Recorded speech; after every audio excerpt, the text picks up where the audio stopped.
Hello and welcome to a new episode of the Demand Gen Club podcast. I'm your host Franco Caporale.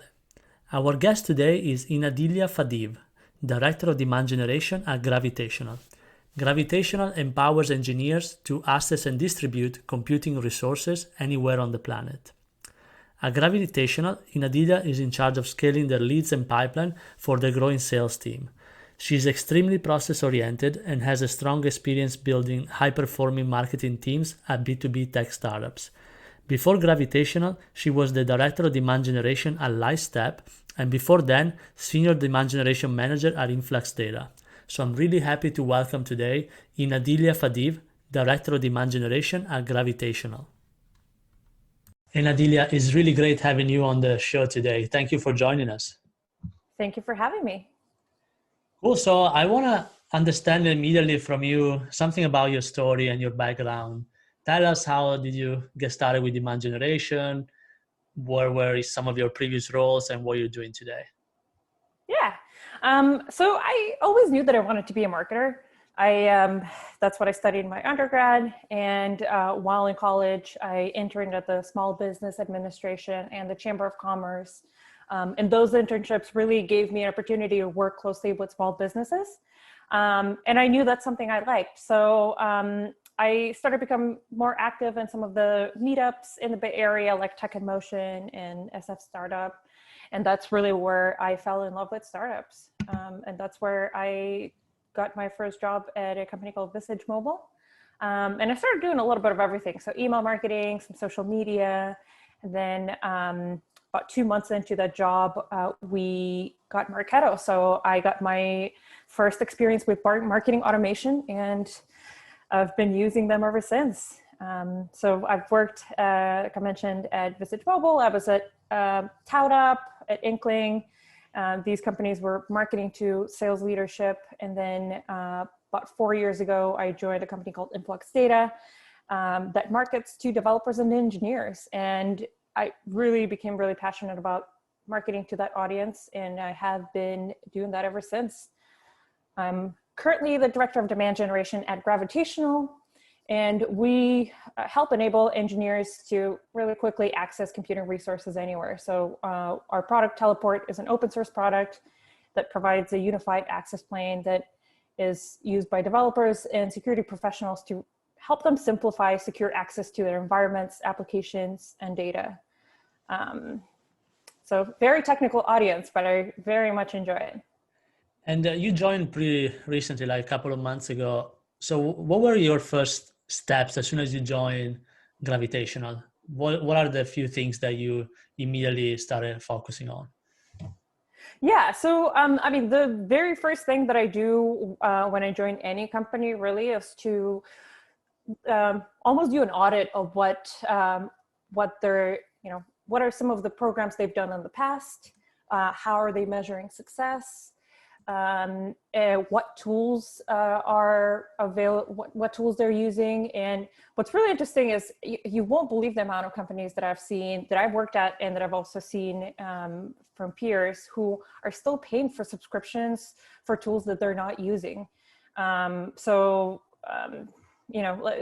the first thing that I do, is looking at what's been done in the past, how are we measuring results, what tools are we using to help support those things. And then, once you do that initial audit, you find areas of opportunity, you find areas where there might be some challenges that you can help address. And then you really start building a plan on how to fix those things and how to implement some of the new processes. And what's your team like at Gravitational today, and where you think is going to go in the next few months? So we are a Series A startup, right? So there's, I'm going to say, about 50 employees right now. So the marketing team is fairly lean, but really have all the key players. I mean, on the marketing side, right? I would say demand generation, product marketing, and content is what I call the holy trifecta.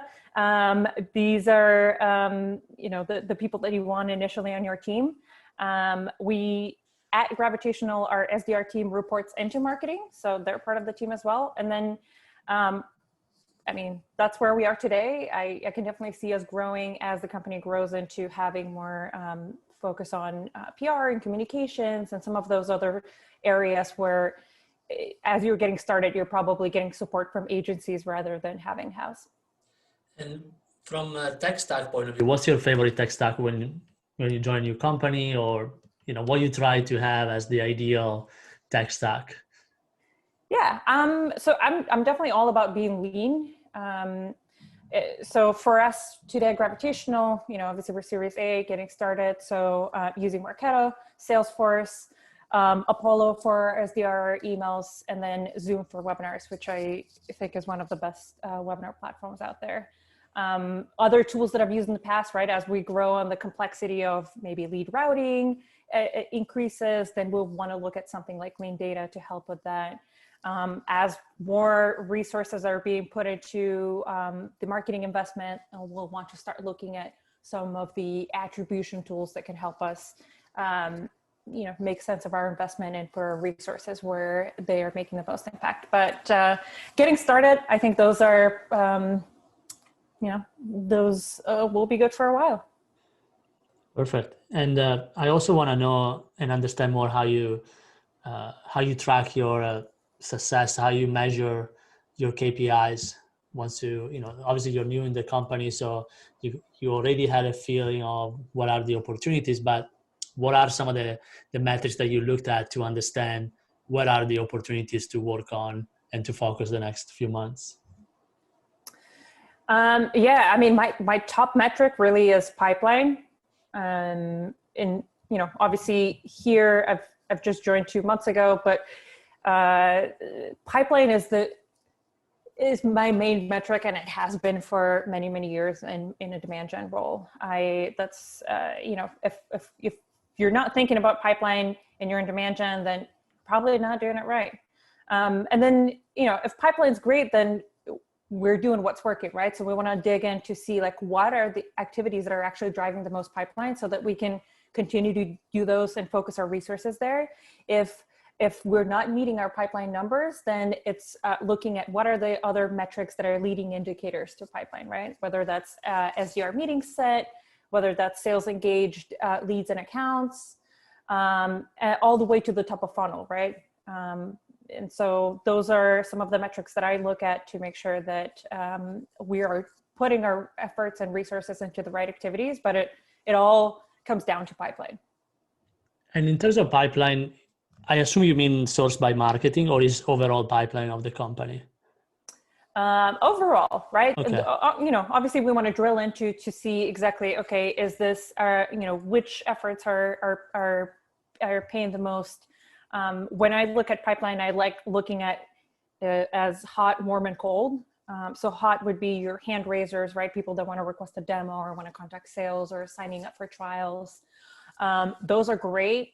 They convert to opportunities at a higher rate, but it might be harder to influence, right? It's something that takes time to build trust with those prospects and in provide enough value where they want to do that action.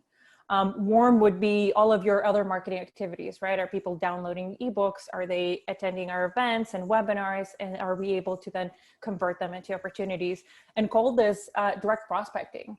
Even though it's not necessarily a demand gen function, at the end of the day, we're not successful if the company is not generating revenue, right? So even though I'm not the one that's cold calling and doing this prospecting, I also want to make sure I still want to track that metric and understand what are the activities, what is the messaging that's actually influencing that, and support the SDR team in those efforts.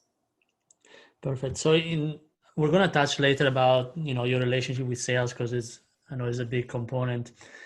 First, I would like to understand a little more how you track this pipeline, and how do you see the contribution of marketing for that pipeline? Because I know many companies maybe look at the last touch, for example, from an attribution perspective of saying, oh, this campaign was the last one that touched before we created an opportunity, or it's more first touch, depending on the business model.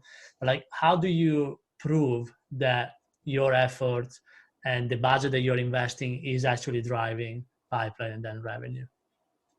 Yeah, that's a tough one. I don't think anyone's solved that issue yet. I know there are several tools out there that can help you with some of this attribution, but I don't think that's something that will ever be 100% solved, right? You can't attribute something where someone saw you at an event, they didn't stop by your booth, so you didn't get that lead, but they went home and Googled you and now they're a lead, right? So it technically should be attributed to the event, but there's no way of putting those two activities together. So that's number one, right? Knowing that not everything can be attributed to. And then I would say it depends on the stage where you are, right? Like we're so early stage that we really don't need an expensive tool or a complex attribution model at this point.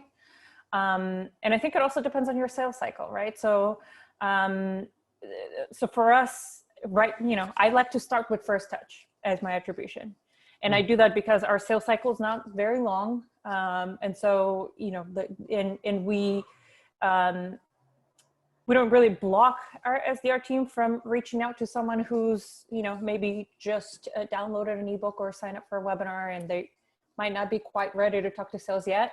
I think there's in early stages of a company, I think it's definitely fair to, to have the SDR team engage early and have the SDR team nurture if needed. So first touch, it works for me. And then as we grow and things get a little more complex, I've used tools like Lean Data in the past to look at pipeline attribution, especially influence pipeline. But the reality is it's good to understand what activities are driving the behavior that you want, which includes generating pipeline. But I think it's also important not to get too hung up on that fact, because then you get into a situation where you're talking about credit, who gets credit for what, and that's never a healthy conversation to have.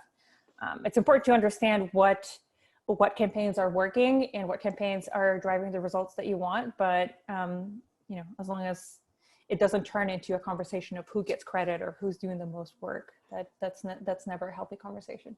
Yeah, I agree 100%. It's always detrimental when you see like the sales team arguing on who sourced the opportunity, if it was marketing or sales, that it never leads to something good. And it kind of kills all the collaboration that should happen between marketing and sales. I agree. And you mentioned you like to start lean, especially when you work, with Series A companies.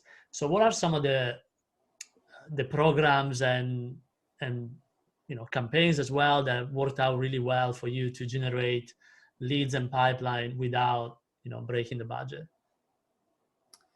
Yeah, I mean, it's all about content, right?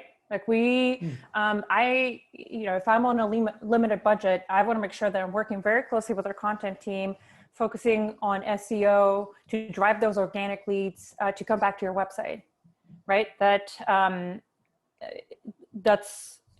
probably my ideal lead source would be that, you're bringing people to your site, they're learning about you, they're finding value, and then working on ways of making sure that there are conversion points on your site, right? And I know there's a whole debate of should we gate, should we not gate? I think each company, depending on their audience and their industry, it might make sense or not. I personally don't feel strongly either way, but I think that having a place where someone can convert is important, and it can be as simple as, maybe there's a free trial of the product that someone can use, right?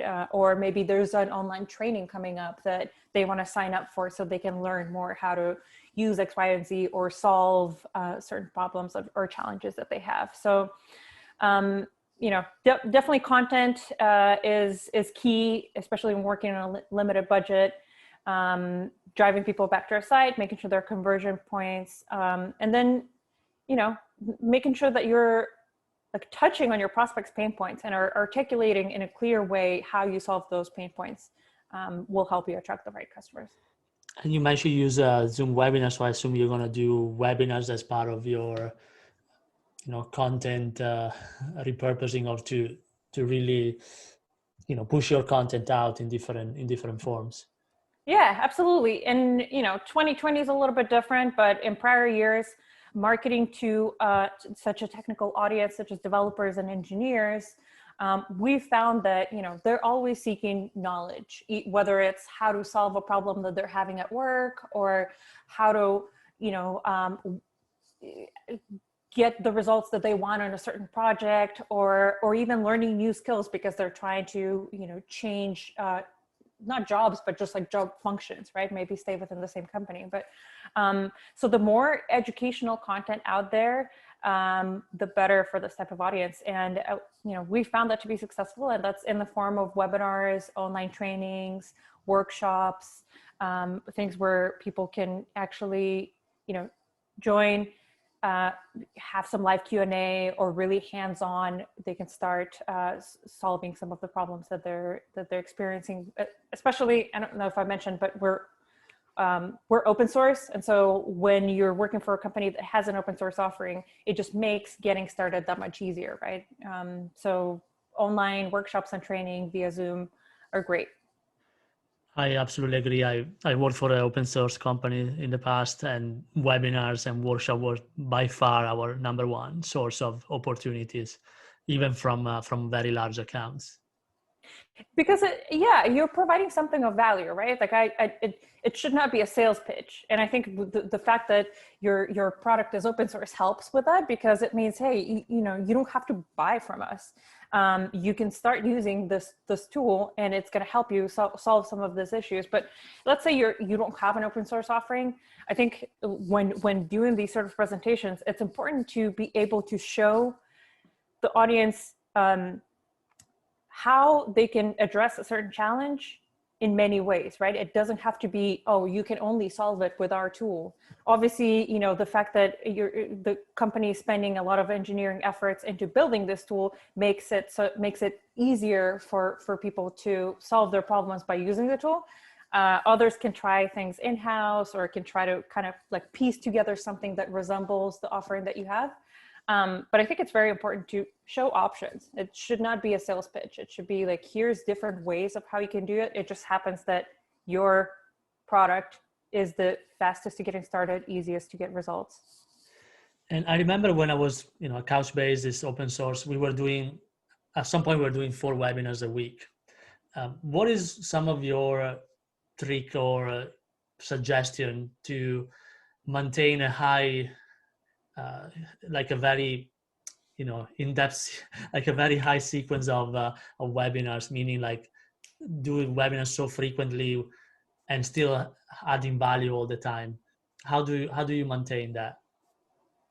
Well, if there's demand, that means there's a need, right? So as long as people are signing up and actually attending and finding value from them, then that might be the right cadence. I think it really depends on the company, but in terms of, how do you make sure that you're actually providing value in all these is, hey, maybe on your registration page, you have a field that, a free field where as people are registering, they can submit their questions, right? That increases the chances of them attending, because they want their question answered, and what better than this this expert that's presenting this webinar.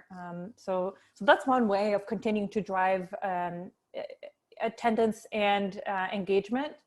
Another way is, especially for these companies, right? You mentioned Couchbase and open source. Like a lot of companies that have open source products will have a community forum or a Slack channel where people in the community can engage. Take a look at what are the most frequently asked questions there, right? Like if people are continuing to ask these questions, then this is something that's of interest. So doing a webinar or training session on those topics would be a great opportunity to address those. But and then, obviously, webinars takes, a lot of time, and I see a lot of companies, maybe they do it once and then it's like, so much work and so much effort to do it regularly. Do you guys have someone assigned to come up with new webinar ideas and do the whole logistics behind it, or is something developed by the entire team? I mean, right now it's all hands on deck, right? We're all working to help contribute with this, but as companies grow, I've seen in different companies, having a DevRel team, so developer advocates, whose job is to do exactly that, right? Well, work with the community of open source users or the community of people that care about the product, and do these sort of training sessions, speaking sessions. So as companies grow, there can be a dedicated resource for this, but for us early stage, it's all of us, right? Because at the end of the day, the more people know about who we are and know how to use our product, the more chances that those will, percentage of them will turn into pipeline, and then we're all happy and hitting our numbers. That sounds awesome. I know webinars can really grow very fast once you start doing it regularly, and that's probably the hardest thing to do. I want to switch away a little bit from webinars, but I want to start talking about ABM, because I know you mentioned ABM, and it's something that, in B2B high ticket SaaS is, the primary way to market to this audience. So how do you implement an ABM strategy from scratch in a new company that hasn't done it before? That is a very good question. And this is something that, before you go on and spend 6 figures on software that helps you with ABM, I think it's important to take a step back and really think about what is it that we're trying to accomplish. I've found that, I think a few years ago, ABM was the word of the day. And, saw a lot of companies that just said like, hey, we have to do ABM, but because everyone else was doing it. So I think it's important, before even diving into that, is understanding like, what is it exactly that we're trying to accomplish? And also really, for us on the demand gen side, work very closely with your sales team and product marketing, because product marketing, part of their job function is to research the, who is the total addressable market, who are the personas that are buying, who are ideal customer profiles. And oftentimes maybe the answer is we don't need to do ABM, right? Not every company needs to move into an account-based model. If you've identified that there is some value in doing ABM, then the next step is to start thinking of, okay, what level of ABM do we want to do? Is it 100%? I want to bet that the majority of companies are going to say no to that, unless you're in some very specific industry, like, I don't know, like you're selling to oil and gas and there's only so many oil and gas companies. And then it's understanding, okay, like spending the majority of your time thinking about like how to determine who those target accounts will be, because you can buy as much software as you want and throw as much money and budget into these programs, but if you're not targeting the right people, you're not going to get the results that you want. Something that I like doing is, before investing a lot of money and time into launching ABM programs, is to test it out with the SDR team, right? Like, let's do some outbound prospecting into these programs, so we can validate any of the targeting, like, are we targeting the right companies and the right personas of those companies, and do we have the right messaging that is resonating with them, right? Like, that's a great way to validate some of those before you put a lot of money and time into building out an ABM program. Yeah, and what I see a lot of, the issues are, particularly at the beginning, in choosing the right accounts. If you start doing ABM, the fundamental step is having the right list of target accounts, not just from a fit perspective, but also from, potential intent of these accounts of purchasing your solution. So how do you think that step can be accomplished in the ideal way? So obviously you talk about product marketing team to look at the TAM and who would use it, but how do you see the collaboration between marketing and sales in choosing the accounts that will be part of the program? It has to be very close aligned, right? So and that's why I think it's especially important also to bring in product marketing into this conversation, because I've seen companies where, product marketing thinks that the ideal customer profile is this person and these companies or this industry, and then sales has a whole different idea of it. So it's important that the three of us are in the conversation and that we're in agreement. But yeah, and that's why, I think validating this with the SDR team is a great first test to see if this works. And yeah, once product marketing, sales, and demand gen are in sync on, okay, we've identified exactly the industries or the company types, then, sales does a really good job at identifying good prospects based on, some additional research that they're doing, like LinkedIn Sales Navigator is key for some of these. And so, once we have some of the intelligence from product marketing, is working closely with the sales team to ensure that who they want to target is also who product marketing says is a good fit for a product, and is also someone who we on the demand gen side know that we can target through some of these various channels. Awesome. And touching again on your relationship with sales, which if you're doing ABM has to be very close and is really important. But today, what kind of cadence do you recommend for a small marketing team that want to work effectively with the sales team? Is it like a weekly meeting, or do you join a forecast call, or like what is something that has worked well for you in the past? Yeah, I want to be on every meeting that sales is in. So I join their weekly meetings, and I think it's important to not only you can learn some things, maybe some of the feedback they're hearing from prospects, or just some of that feedback they can bring back to the marketing team and help make some changes into the programs you're running, but also just building those relationships, right? Like understanding, for me on the demand gen side, my customer is sales, right? Like the job that I'm doing is to help sales hit their number. And so the closer relationship that I have with my customer, and the closer I understand what their needs are and what their pain points are today, and find ways that I can help alleviate that, then that makes all of our jobs better. So definitely be on all the weekly meetings with them. And I think the most important part is when knowing your audience, right? Like we're marketers. We're always thinking about who our audience is and what they care about. That should also be the case when we're interacting with our peers on the sales side, right? I can't tell you how many times I've been in meetings where demand gen starts talking about email metrics or number of MQLs, like that.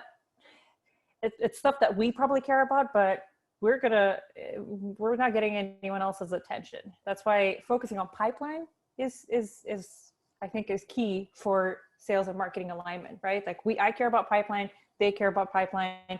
If I'm doing my job right, they're hitting their numbers. And do you have a specific dashboard that you guys share to kind of review the weekly progress, or do you just share your regular marketing dashboard? It depends, right? Like for things like if for our weekly meetings, sometimes we'll look at some numbers. Sometimes it's just mostly having those conversations and getting some anecdotal feedback, or sometimes it's just sharing like, hey, we have this big event coming up. You can invite your customers to join us, depending on what's going on and where we are in the quarter. That's how I'll adjust what what I'm sharing. If it's end of quarter, I'm not going to be talking about, hey, we have this marketing campaign coming up, because I know that, all focus is on closing the quarter. At the beginning of the quarter, I want to get the team pumped on what we have coming up, because that's got to mean, potentially pipeline within that same quarter. So it really depends on the time of the year or of the quarter. And yeah, I definitely have a couple of dashboards that I've shared in the past, but I think overall it's just about having those conversations, listening to their feedback, and building those relationships. And finally, one more thing I wanted to touch upon, because you mentioned that the SDRs reporting to marketing, Gravitational. What are the pros and cons of having the SDR reporting to marketing? I don't think it matters where the SDR team reports into. I think what matters most is that we, as demand gen, don't think that our job stops at lead handoff. Like we generate interest. Now we need to be the ops person, and we need to make sure that leads are running correctly. The SDRs have the right lead views and contact reports and whatnot.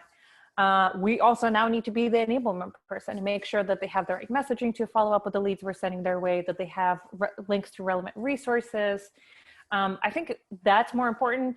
In some organizations, it helps when SDRs report into marketing because they're in more meetings together. They are, feel part of the same team. I've worked at companies that have had both, like either report to sales or marketing. And I don't think it matters as much as what should matter most is that, us on the demand gen side are really focusing on helping enable the SDR team with everything they need to have a successful and meaningful interaction with the prospect. And that, we're focusing on what their numbers are. And again, I don't think who they report to should really matter. That's awesome. I have one very last question. Since, again, you just joined the company recently, it's a Series A company. What's your advice for someone who is in your same position, joining early stage company there is a lot of things to do? What would you recommend to do as a first step in someone in your shoes? Yeah, I mean, a couple of things, right? Like one is, again, take a look at, like, do an inventory of what's been done, what's worked, what hasn't worked. And chances are maybe you're coming in fresh and they've never really done any marketing campaigns in the past. And that's all right too, right? Then you have to be comfortable with experimenting, trying different channels, trying different vendors, recording all of your results, and then getting feedback from sales and seeing what's actually working on driving pipeline. I also think definitely start lean on the tool side. It's really, really easy to add on tools, but it's really hard to add it out. And it's also really hard to get out of contracts. So, if you start, like I said, start lean, and then you can always build up. That's easier to do. So, and finally, I would say, definitely have a very close relationship with sales. I know that it's challenging now that we're all working remote, but, just schedule a one-on-one, have a casual conversation, join the virtual happy hours or coffee chats that your office is putting together. Like, all of those things really matter and really make a difference. Nothing really can replace the face-to-face interaction, but I think having those opportunities to build trust and build relationships is really important. And we all know that sales always does with the coolest events and right? the coolest happy hours. So I always wanted to join them. Yeah, it's important. I'm like, hey, I invite myself to QBRs, to sales kickoffs. Well, first of all, like, if you're in demand gen, you should be at sales kickoff, even if you're not presenting, which I think you should present, but stay for all of the sessions. Like, you should be at all the QBRs, should be, invite yourself to the sales meetings. I invite myself to the sales happy hours. That's, that's totally fair. I consider myself unofficial member of the sales team. 100%. I think that makes a huge difference once you start developing the relationship. 100%. Absolutely. Anadelia, it's been an absolute pleasure. Thanks again for spending the time with us today. Absolutely. Thank you for having me.